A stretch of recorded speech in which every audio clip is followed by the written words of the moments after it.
Russia has released some reports, and they are stating that they have observed U.S. military satellites making maneuvers in space.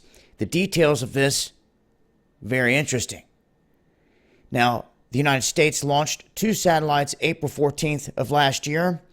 And when they did this, they said that this was part of 2 different types of experiments that were ongoing. One was the SATCOM satellite, or CBAS. The other was the experimental ESPA, Augmented Geolaboratory Experiment, or EAGLE.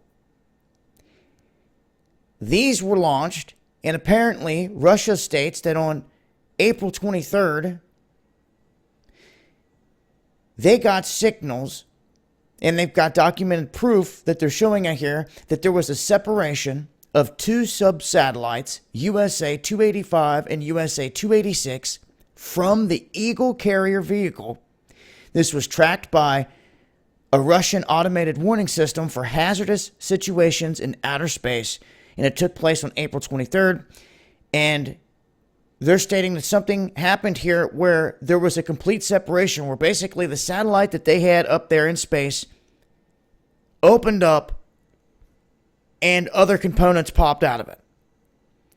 Are they weapons? They're not saying that right out the gate, but all this is connected to that talk, to weapons in space, and Donald Trump's talk of a space force leading the way. Now, without seeing any hardcore proof or evidence, some could say it's just speculation. But I think the details are worth noting. They sprinkle these little stories out there for a reason. They're definitely launching left and right and getting up here right above, the edge of Earth in subspace, so to speak, where they can get in that area where they're floating, but not getting out past any Van Allen belts. But they're right there in an area where they can float around, and there's also a lot of space junk. And we see this all the time with the fireballs that come down and other junk that rains down from the sky. And it's just getting larger and larger. Now they're talking about putting sensors up here and all types of other stuff with lasers. If they're talking about this and they're 10, 20, 30, 40 years ahead of what they tell the public, then I think it's obvious they should probably already have this stuff in place. Multiple countries. And to me, it's just to put on a show for the masses. You can sit here and you can hear that they've got weapons in space and all this, but at the end of the day, it always comes back to the same thing for me. The world is a stage. This is why they call them theaters of war. And it is in my belief the fallen ones are locked here. They know this. This is where they're getting this technology. This is all a puppet show to control the masses here on planet Earth. And now they're moving this whole show to space where the whole world can see. And as they're spraying the skies, laying a perfect canvas down for a Project Bluebeam or anything else, who knows what they may have prepared to usher in what they really want here in terms of their new world order.